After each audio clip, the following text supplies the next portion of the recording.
ನಾಗಿಣಿಯ ದಿಕ್ಕು ತಪ್ಪಿಸಲು ದಾರಿ ತೋರುತ್ತಾಯೆ.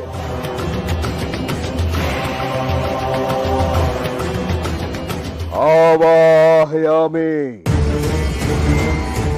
ಆವಾಹಯಾಮಿ ಆವಾಹಯಾಮಿ.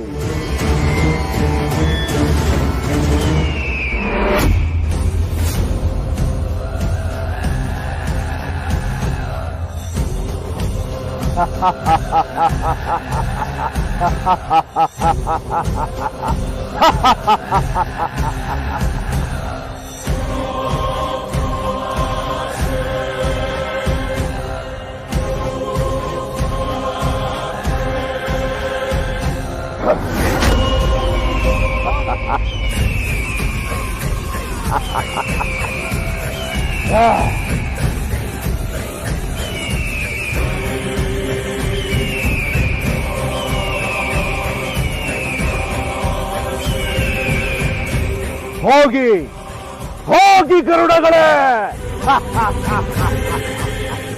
ಆ ನಾಗಿಣಿಗೆ ತಕ್ಕ ಪಾಠ ಕಲಿಸಿ. ಇಂದು ಆ ನಾಗಿಣಿಗೆ ನಮ್ಮ ಬಗ್ಗೆ ತಿಳಿಯಲಿ. ಗರುಡಗಳ ಆಹುತಿಗೆ ತುತ್ತಾದಾಗ ಈ ಮಾದಲಮ್ಮನ ಪವಾಡ ಅವಳಿಗೆ ತಿಳಿಯುತ್ತದೆ. ಹಾಗೆಯೇ ಈ ದಂಡಕನ ಪರಾಕ್ರಮದ ಬಗ್ಗೆಯೂ ತಿಳಿಯುತ್ತದೆ.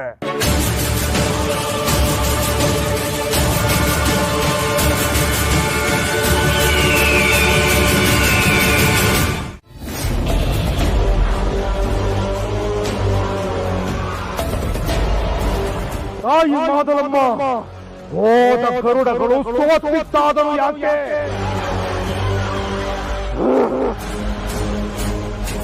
ಆ ಕಣ್ಣಮ್ಮನ ಕಣ್ಣುಗಳು ನಮ್ಮ ಪ್ರಯತ್ನಕ್ಕೆ ಹಿನ್ನಡೆಯಾಗುತ್ತಿದೆಯಾ? ಅಂದರೆ ತಾಯೇ, ಕಣ್ಣಮ್ಮನ ಕಣ್ಣುಗಳು ಕಣ್ಣೂರಲ್ಲೇ ಇದೆ ಎಂದು ಸೂಚನೆಯೇ?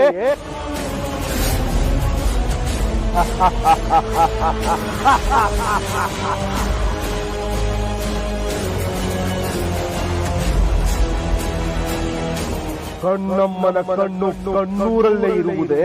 ಹಾಗಾದರೆ ನಾಗಿಣಿ ಇಲ್ಲಿಗೆ ಬಂದಿರಬೇಕು.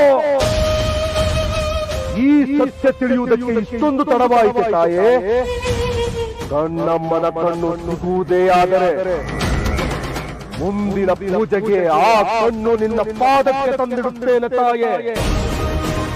ಆಗ ಅವಳ ಶಕ್ತಿ ನಾಶ ಆಗಿ ನಿನ್ನ ಶಕ್ತಿ ವೃದ್ಧಿಯಾಗುತ್ತದೆ. ಜೈ ಮಾದಲಮ್ಮ, ತಾಯೇ ಮಾದಲಮ್ಮ. ಮುಂದಿನ ಘೋರ ಅಮಾವಾಸ್ಯೆಗೆ ಎಲ್ಲವೂ ತಿಳಿಯಾಗಲಿದೆ. ನಾನು ಇವನ ದೇಹಕ್ಕೆ ಸೇರಬೇಕು. ಆ ಕಣ್ಣಮ್ಮನ ಕಣ್ಣು ನಿನ್ನ ಪಾದುಕೆಯಾಗಬೇಕು. ಆ ಕಣ್ಣಮ್ಮನ ಕಣ್ಣು ಎಲ್ಲಿರುವುದೆಂದು ತೋರುತ್ತಾಯೇ.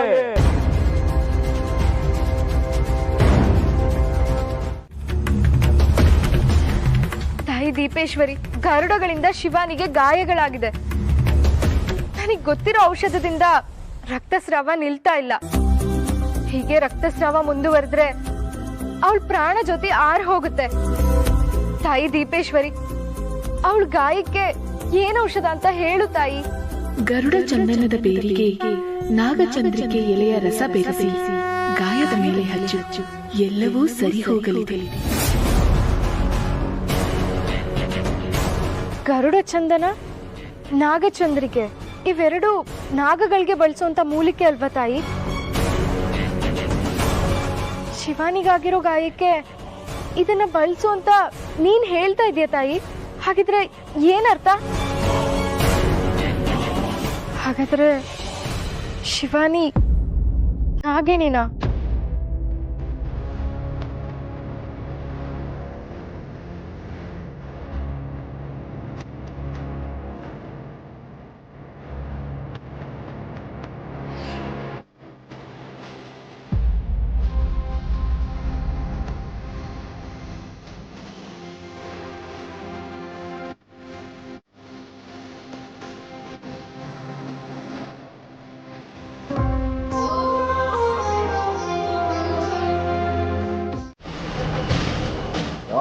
ಮಾದಲಮ್ಮ, ಆ ಕಣ್ಣಮ್ಮನ ಕಣ್ಣು ಕಣ್ಣೂರಿನಲ್ಲೇ ಏಕೆ ಬೀಳಬೇಕು? ಅದು ಇರಬೇಕಾದ್ದು ನಿನ್ನ ಪಾದದ ಕೆಳಗೆ.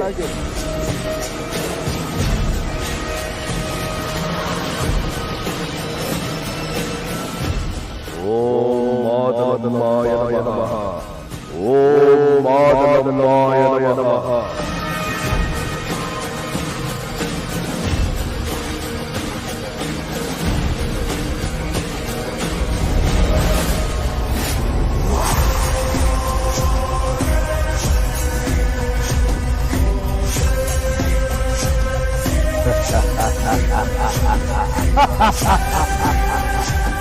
ಸಂತೋಷವಾಯಿತು ತಾಯೇ, ಸಂತೋಷವಾಯಿತು.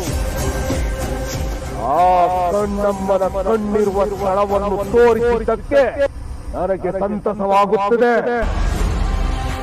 ತರುತ್ತೇನೆ. ಆ ಕಣ್ಣನ್ನು ತಂದು ನಿನ್ನ ಪಾದಕ್ಕರ್ಪಿಸುತ್ತೇನೆ. ಜೈ ಮಾದಲಮ್ಮ.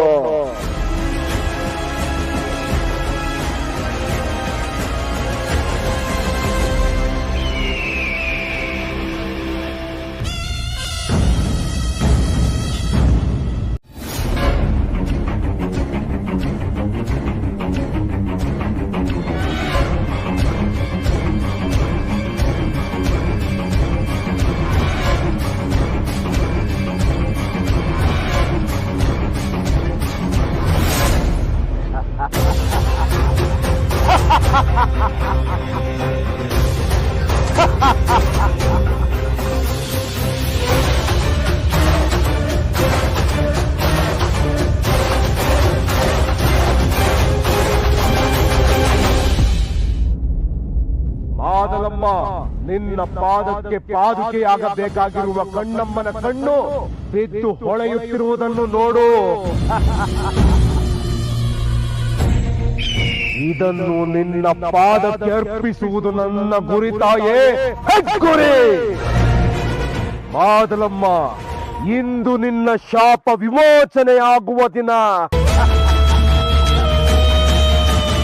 ಭಗ್ನ ಶಿಲೆಯಾಗಿರುವ ನೀನು ಈ ದಂಡಕರಣ್ಯದ ಪರ್ವತ ಗುಡ್ಡಗಳನ್ನು ಏರಿ ಅದನ್ನು ಭೇದಿಸಿ ನಿಲ್ಲುವ ದಿನ ಬಂದಾಯಿತು ತಾಯೇ. ತಾಯಿ ಮಾದಲಮ್ಮ, ನಿನ್ನ ಮಗ ಈ ಕಣ್ಣಮ್ಮನ ಕಣ್ಣನ್ನು ನಿನ್ನ ಬಳಿ ತರುತ್ತಿದ್ದಾನೆ. ಆಶೀರ್ವದಿಸು ತಾಯೇ.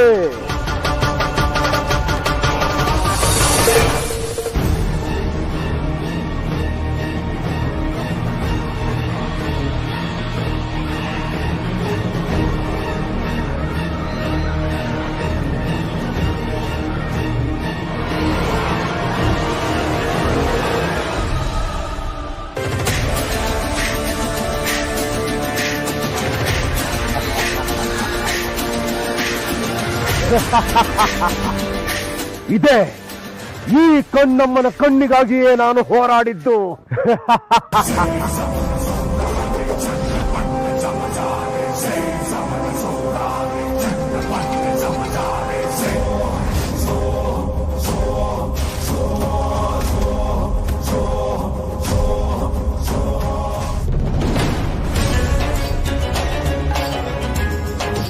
ಏನಾಗ್ತಾ ಇದೆ? ಎಲ್ಲೋ ಏನೋ ತೊಂದರೆ ಆಗ್ತಾ ಇದೆ ಅನ್ಸ್ತಾ ಇದೆಯಲ್ಲ. ಯಾರಿಗೆ? ಎಲ್ಲಿ? ಯಾರಿಂದ? ಏನು ತಿಳಿತಾ ಇಲ್ವಲ್ಲ. ಪರಮೇಶ್ವರ, ಏನಿದು?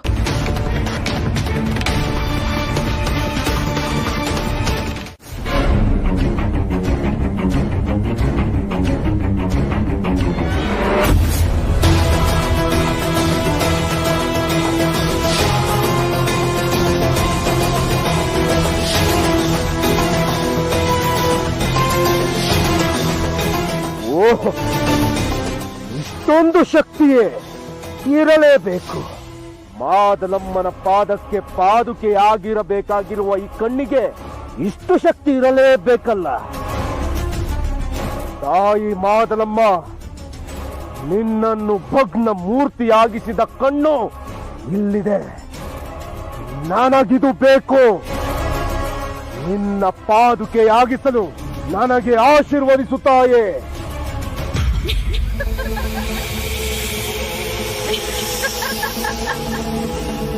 ತಾಯೇ, ನಿನ್ನ ಕರ್ಣ ಮನೋಹರ ನಗುವಿನಲ್ಲೇ ನನ್ನ ಗೆಲುವಿದೆ.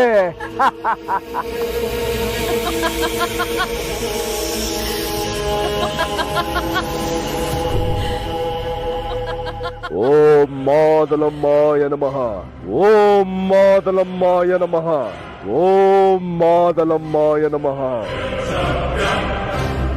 ಇಷ್ಟು ವಿಚಾರ ಮಾತ್ರ ಗೊತ್ತಾಗಿದೆ ಅಭಯ್. ಸಿಟಿನಲ್ಲಿ ರ್ಯಾಶ್ ಡ್ರೈವ್ ಮಾಡಬೇಕಾದ್ರೆ ಅವನ ಮೇಲೆ ಒಂದು ಕೇಸ್ ಫೈಲ್ ಆಗಿತ್ತು. ಅವನು ಕನಕ್ ದುಡ್ದವನು. ಅವನ ಹೆಸರು ಧನಂಜಯ್ ಅಂತ ಪೊಲೀಸ್ ಫೈಲಲ್ಲಿ ರೆಕಾರ್ಡ್ ಆಗಿದೆ. ಹಾಗಾಗಿ ಅವನ ಬಗ್ಗೆ ಗೊತ್ತಾಗಿದೆ. Very good Umesh. ಅವನು ಕನಕ್ ದುರ್ದೋನೆ ಆಗಿದ್ರೆ ಅಲ್ಲಿ ಆ ಊರ್ನವ್ರನ್ನ ವಿಚಾರಿಸು. ಅವ್ನು ಎಲ್ಲಿದ್ದ, ಅವನ ಮನೆ ಯಾವುದು, ಅವನ ಕ್ಯಾರೆಕ್ಟರ್ ಹೇಗೆ, ಅವನ ಬಗ್ಗೆ ಪ್ರತಿ ಒಂದು ಇನ್ಫಾರ್ಮೇಶನ್ ನನಗೆ ಬೇಕು. ಅಭಯ್, ಯಾಕೋ ಏನಾಯ್ತು?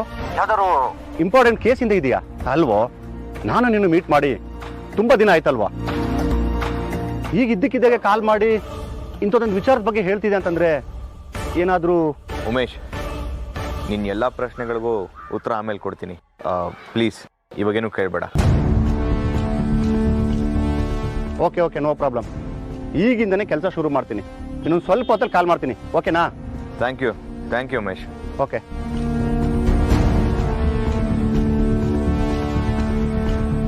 ಧನಂಜಯ್, ಈ ಹೆಸರು ನನಗೆ ತುಂಬಾ ಫೆಮಿಲಿಯರ್. ಆದ್ರೆ ಯಾರು ಅಂತ ಗೊತ್ತಾಗ್ತಿಲ್ಲ. ಅವನು ಕನಕ್ ದುರ್ಗದವನ? ಅವನಿಗೆ ನಮ್ಮೂರಲ್ಲಿ ಏನು ಕೆಲಸ? ಗೊತ್ತಾಗುತ್ತೆ.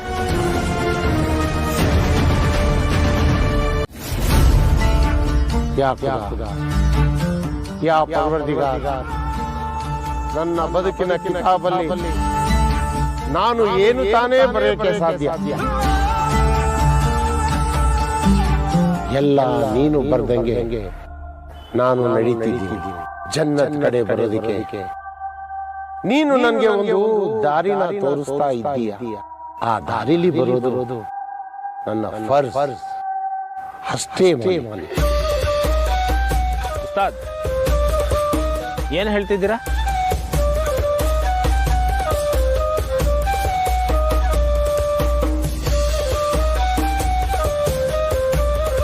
ನಾಗಮಣಿ ಅಂದ್ರೆ ಅದೊಂದು ಹೂವು ಸೂರ. ಆ ನಾಗಮಣಿ ನಿಮ್ಗೆ ಬೇಕು ಅಂತ ನೀವು ಅನ್ಕೊಂಡಿದ್ದೀರಿ. ಅದು ಈ ಕಣ್ಣಮ್ಮನ ಕಣ್ಣು. ಅದ್ರ ಮೂಲಕ ನಾನು ಜನ್ನತ್ಗೆ ಹೋಗ್ಬೇಕು ಅಂತ ಇಲ್ಲಿ ಬಂದಿದ್ದೀನಿ. ಅದಕ್ಕಾಗಿ ನಾವು ಒಂದು ಪೂಜೆ ಮಾಡಬೇಕು. ಆ ಕ್ಷಣಕ್ಕೋಸ್ಕರನೇ ಕಾಯ್ತಾ ಇದ್ದೀನಿ ಗುರುಗಳೇ. ಯಾಕಂದ್ರೆ ಬಂದಿರೋದೇ ಅದಕ್ಕೋಸ್ಕರ ಅಲ್ವಾ? ನಾಗಮಣಿನ ಪಡ್ಕೊಳ್ಳೋದಕ್ಕೆ ಬರೀ ಒಂದಷ್ಟು ವರ್ಷಗಳಲ್ಲ, ಇಡೀ ನನ್ನ ಜನ್ಮನೆ ಬರೀ ಉಸಿರಾಡ್ತಾ ಕಾಯ್ತಾ ಇದ್ದೀನಿ.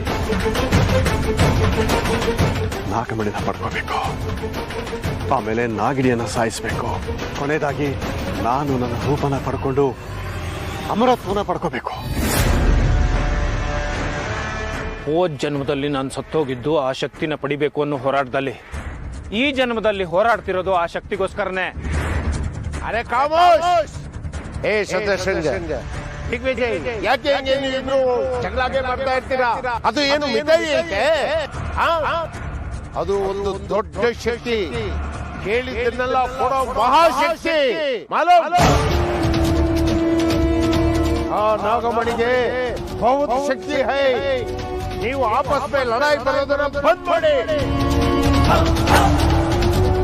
ಮೊದಲು ನಾಗಮಣಿ ನಮ್ದಕ್ಕೆ ಕೈಗೆ ಬರಲಿ, ಆಮೇಲೆ ಏನ್ ಮಾಡ್ಬೇಕು ನಾನು ನಿಮ್ಗೆ ಹೇಳ್ತೀನಿ.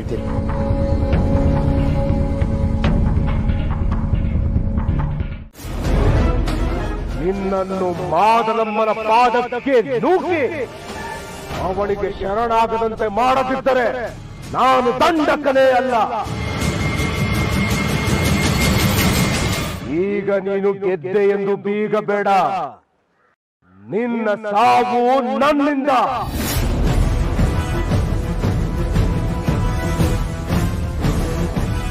ನಿನ್ನ ಸಾವು ಕೂಡ ಭೀಕರವಾಗಿ ಆಗುತ್ತೆ ದಂಡಕ. ಅದು ಅತಿ ಶೀಘ್ರದಲ್ಲೇ. ಯಾರ ಸಾವು ಯಾರಿಂದ ತಾಯೇ ನಿರ್ಧಾರ ಮಾಡುತ್ತಾಳೆ. ನೀನ ನಾನ ನೋಡಿಯೇ ಬಿಡೋಣ.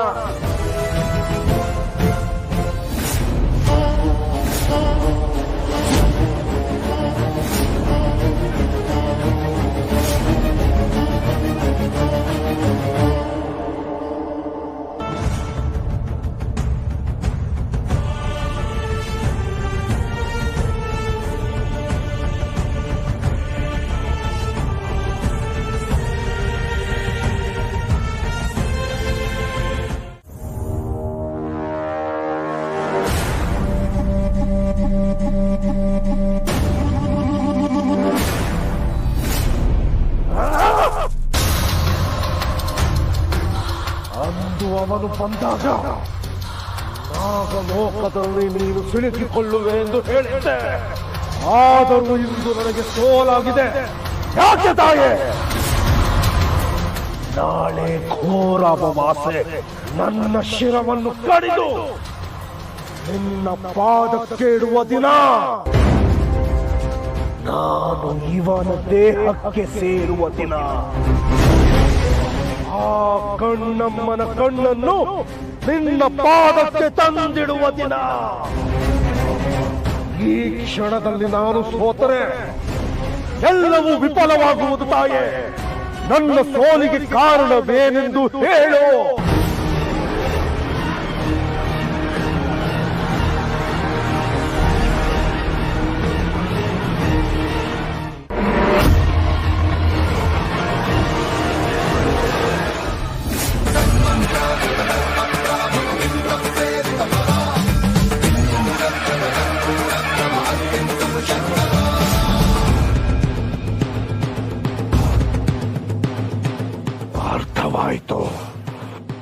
ಅರ್ಥವಾಯಿತು ತಾಯೇ.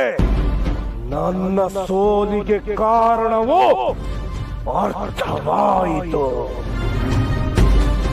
ಆ ನಾಗಿಣಿ, ಆ ಸಹಸ್ರ, ಅವರಿಬ್ಬರನ್ನು ಬಲಿ ಹಾಕಿ ಆ ಕಣ್ಣಮ್ಮನ ಕಣ್ಣನ್ನು ನಿನ್ನ ಪಾದಕ್ಕೆ ತಂದಿಡುವ ವಿಧಾನವನ್ನು ಹೇಳುತ್ತಾಯೇ.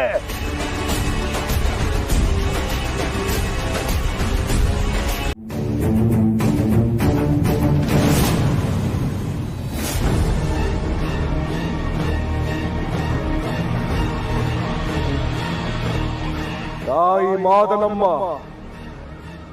ನಿನ್ನ ನೆಲದಲ್ಲಿ ಮನುಷ್ಯರ ಹೆಜ್ಜೆ ಸದ್ದು. ಯಾವುದಾದರೂ ಬಳಿಗೆ ಬರುತ್ತಿರುವುದೇ?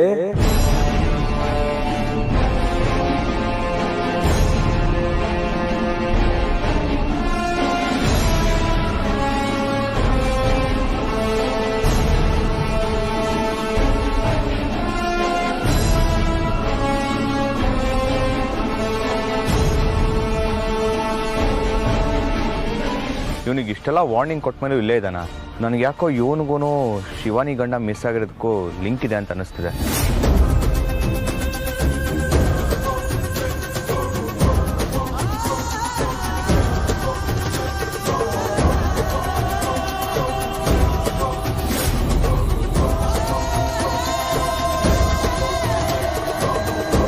ಓಹೋ, ಸರಿಯಾದ ಬಲಿಯೇ ಬಂದಿದೆ.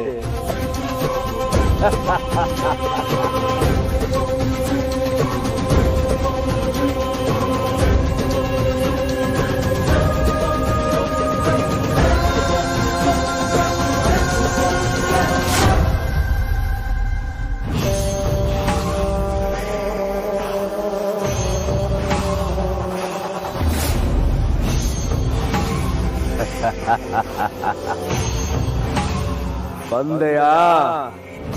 ಬಾ, ನಿನ್ನ ಬರುವಿಕೆಗಾಗಿಯೇ ಕಾಯುತ್ತಿದ್ದೆ.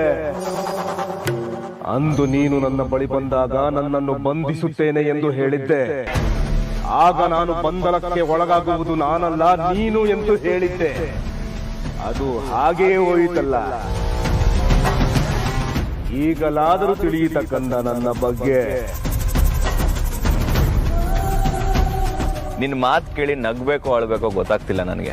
ನೀನು ಮಾಡೋ ಈ ಸೀರಿಯಸ್ ಜೋಕ್ಗೆ ಹೆದರ್ಕೊಳ್ಳೋದಕ್ಕೆ ನಾನು ನಮ್ಮ 3 ಜನ ಥರ ಅಲ್ಲ, ನಾನೇ ಬೇರೆ. ನೀನಿನ್ನೂ ಬದಲಾಗಿಲ್ವಾ? ಅವತ್ತು ನನ್ನ ಹತ್ರ ಬಂದಾಗ ಇದೇ ರೀತಿ ಮಾತಾಡಿದ್ದೆ. ನನ್ನನ್ನ ಎದುರಾಕೊಂಡು ಇಷ್ಟೆಲ್ಲ ಅನುಭವಿಸಿದ್ರು ನಿನಗೆ ಬುದ್ಧಿ ಬಂದಿಲ್ವಾ? ಬುದ್ಧಿ ಬರ್ಬೇಕಾಗಿರೋದು ನಿನಗೆ, ನನಗಲ್ಲ.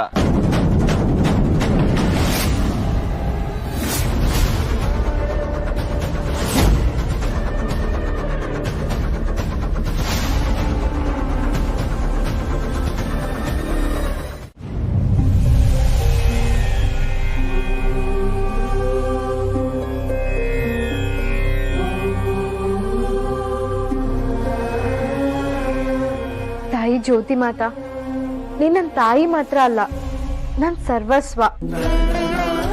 ನನ್ನ ಪ್ರಾಣ ಜೊತೆ ಆರೋಗ್ದಿರೋ ಹಾಗೆ ಕಾಯ್ತಿರೋ ದೀಪೇಶ್ವರಿ ನೀನು. ನನ್ನ ಹುಟ್ಟಿನಿಂದ ಈ ಕ್ಷಣದವರೆಗೂ ನನ್ನ ಕಾವಲಾಗಿರೋ ದೇವಿ ನೀನು. ಇಷ್ಟು ದಿನ ನಾನು ಇನ್ನೊಬ್ರ ಸಮಸ್ಯೆಗೆ ಪರಿಹಾರ ಕೇಳ್ತಾ ಇದ್ದೆ. ತಾಯಿ, ಇವತ್ತು ನನ್ನ ಸಮಸ್ಯೆಗೆ ಪರಿಹಾರ ಕೇಳ್ತಾ ಇದ್ದೀನಿ. ನನಗೆ ಉತ್ತರ ಕೊಡು. ಮನೆಗೆ ಬಂದಿರೋ ಹೆಣ್ಣು ಸಾಧಾರಣ ಹೆಣ್ಣಿನಾಗಿಲ್ಲ. ನೇರವಾಗಿ ಕೇಳೋದ್ರಿಂದ ಅವಳು ಉತ್ತರ ಕೊಡಲ್ಲ. ಹಾಗಾಗಿ ನಾನು ಅವಳು ಯಾರಂತ ತಿಳ್ಕೋಬೇಕಾಗಿದೆ.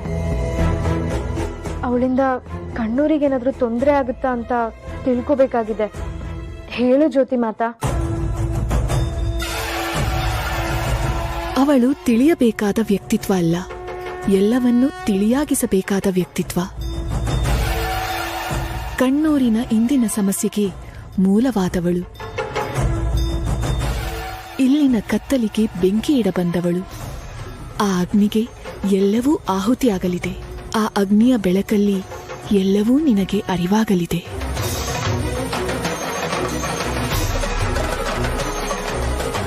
ದೀಪೇಶ್ವರಿ, ನೀನ್ ಹೇಳ್ತಾ ಇರೋದು ನನಗೆ ಅರ್ಥ ಆಗ್ತಾ ಇಲ್ಲ. ಹೇಗ್ ತಿಳ್ಕೊಳ್ಳೋದು? ಏನಿರಬಹುದು?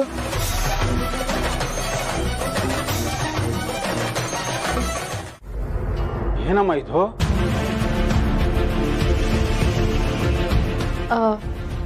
ಅದು ದೇವಸ್ಥಾನದಿಂದ ಬರ್ಬೇಕಾದ್ರೆ ಗರುಡಗಳು ದಾಳಿ ಮಾಡಿದ್ವು. ಅಯ್ಯೋ ದೇವ್ರೆ, ಇಷ್ಟು ದಿನ ಗರುಡಗಳು ಹಾವಿಗೆ ಮಾತ್ರ ತೊಂದರೆ ಕೊಡ್ತಾ ಇದ್ವು, ಈಗ ಮನುಷ್ಯರಿಗೂ ತೊಂದರೆ ಕೊಡೋಕೆ ಶುರು ಮಾಡಿದ್ವಾ? ಪ್ರೇಮ, ಏ ಪ್ರೇಮ, ಬಂದೇರಿ. ನೋಡು ನೋಡು. ಏನಾಯ್ತಮ್ಮ? ಅಮ್ಮ ಅಮ್ಮ, ಏನಾಗಿಲ್ಲ. ಅದು ಸಹಸ್ರ ಮದ್ ಹಚ್ಚದ್ಮೇಲೆ ಸ್ವಲ್ಪ ಸರಿ ಹೋಗಿದೆ. ಅವಳೊಬ್ಳು ಈ ಊರಲ್ಲಿ ಇರೋದ್ರಿಂದಾನೆ ಎಲ್ಲ ಗಾಯಗಳಿಗೂ ಎಲ್ಲ ರೋಗಗಳಿಗೂ ಔಷಧಿ ಆಗಿದ್ದಾಳೆ.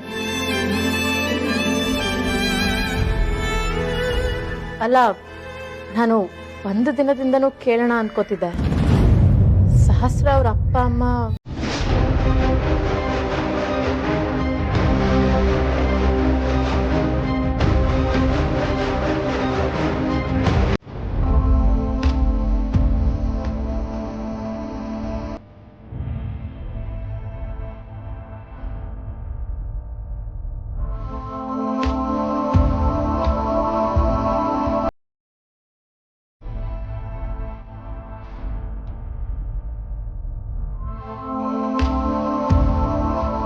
ನಾನು ಯಾಕೆ ಇಲ್ಲಿದ್ದೀನಿ? ನಾನು ಇಲ್ಲಿಗೆ ಹೇಗೆ ಬಂದೆ? ಉಮೇಶ್ನ ಮೀಟ್ ಮಾಡೋದಕ್ಕೆ ಅಂತ ಹೋದವನು ಇಲ್ಲಿಗೆ ಯಾಕೆ ಬಂದೆ? ಯಾಕೋ ತುಂಬ ಡಿಸ್ಟರ್ಬ್ ಫೀಲ್ ಆಗ್ತಿದೆಯಲ್ಲ. ಮನೆಯಿಂದ ಬೇಗ ಹೊರಟೆ, ಕಾರಲ್ಲಿ ಹೋಗ್ತಿದ್ದೆ, ಆಮೇಲೆ ಅದೆಲ್ಲಿಗೋ ನಡ್ಕೊಂಡು ಹೋಗ್ತಿದ್ದೆ. ಈಗ ನೋಡಿದ್ರೆ ಇಲ್ಲಿದ್ದೀನಿ. ಅಯ್ಯೋ, ಏನು ಇಷ್ಟೊಂದು ಟೈಮ್ ಆಗಿದೆ, ಬೇಗ ಹೋಗಬೇಕು ಅಂತ ಹೋದೆ, ನೆನಪಾಗ್ತಿಲ್ವಲ್ಲ.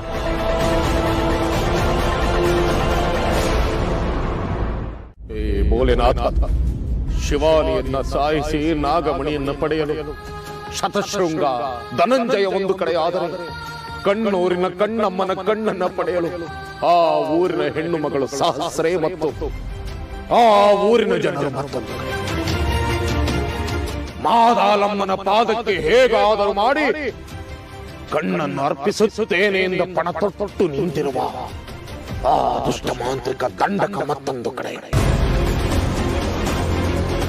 ಇಷ್ಟೋ ಜನರ ದೃಷ್ಟಿಕೋನ ಬಿದ್ದಿರುವುದು ನಾಗಮಣಿ, ಅರ್ಥಾತ್ ನಾಗಲೋಕದ ಮೇಲೆ.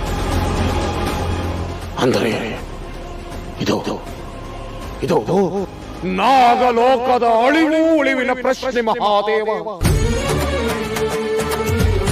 ನಾಗಲೋಕದ ಅಳಿವು ಉಳಿವು ನಿನ್ನ ಕೈಯಲ್ಲಿದೆ ಮಹಾದೇವ.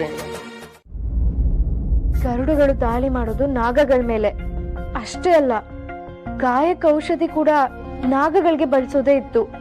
ಅಂದ್ರೆ ಶಿವಾನಿ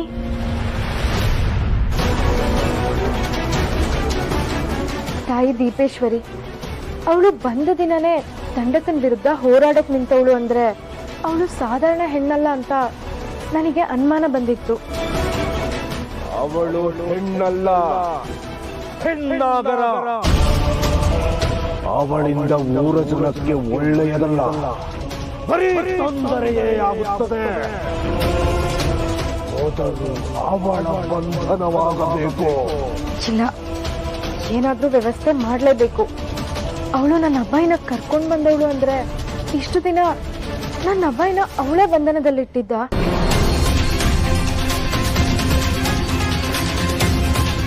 ತಾಯಿ ಮಾದಲಮ್ಮ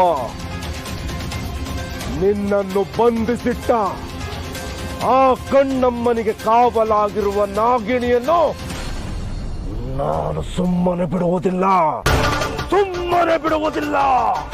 ಹೌದು, ನಾಗಿನಿ ಬಂಧನ ಆಗ್ಲೇಬೇಕು.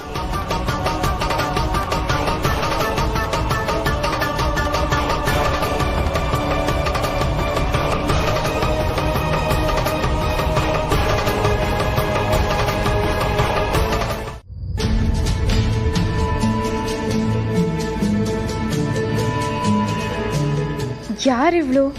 ನಾನು ನಾಗಿಣಿ. ಹೇಗ್ ತಿಳಿಯೋದಿದೆಲ್ಲ?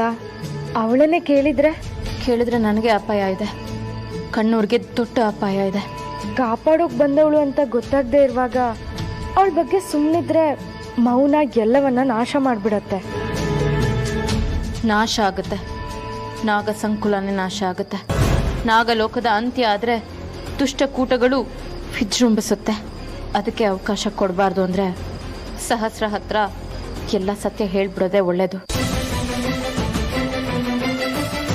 ಒಳ್ಳೇದು, ಕೇಳ್ಬಿಡೋದೇ ಒಳ್ಳೇದು. ನೀನು ಯಾರು ಅಂತ ಕೇಳ್ಬಿಡ್ಬೇಕು. ದಂಡಕವನಕ್ಕೆ ಬಂದಾಗ ಗರುಡಗಳು ಆಕ್ರಮಣ ಮಾಡಿದಾಗ ಎಲ್ಲ ಸಲವೂ ನನಗೆ ಗೊತ್ತಿಲ್ಲದೆ ಇರೋ ಹಾಗೆ ಅವಳಲ್ಲಿ ವಿಶೇಷತೆ ಕಂಡಿದೆ. ವಿಶೇಷತೆ ಇದೆ. ಸಹಸ್ರ ದೀಪೇಶ್ವರಿಯ ಮಾತು ಕೇಳೋಳು, ಕಣ್ಣಮ್ಮನ ಆಶೀರ್ವಾದ ಇರೋ ಹೆಣ್ಣು. ಶತಶೃಂಗನ ಮೋಸದಾಟಕ್ಕೆ ಅವನ ಮಾತನ್ನು ಈ ಊರಿನವರೆಲ್ಲ ನಂಬಿದ್ದಾರೆ ಅನ್ನೋದು ಬಿಟ್ಟರೆ ಈ ಊರಿನವರು ಪಾಪ ಕೆಟ್ಟವರಲ್ಲ. ಸಹಸ್ರ ಮಾತು ಎಲ್ಲರೂ ಕೇಳ್ತಾರೆ ಅಂದಾಗ ಅವಳ ಹತ್ರ ಮಾತಾಡೋದೇ ಒಳ್ಳೆಯದು. ನಾನು ನಾಗಿಣಿ ಅಂತ ತಿಳಿಸ್ಬಿಡೋದೇ ಒಳ್ಳೆಯದು.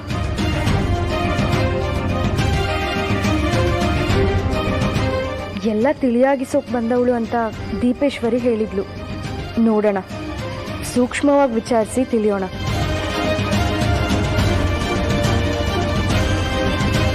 ಇಲ್ಲ ಉಮೇಶ್, ನಾನಿದೆ ನಂಬಲ್ಲ. ನೀನ್ ಜೋಕ್ ಮಾಡ್ತಿಲ್ಲ ತಾನೆ?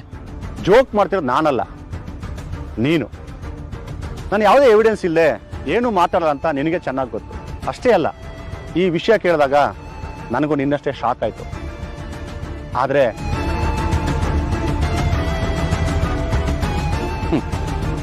ಈ ಫೋಟೋಸ್ ಮತ್ತು ವಿಡಿಯೋಸ್ ನೋಡಿದಾಗ ಅನುಮಾನ ದೂರ ಆಯಿತು.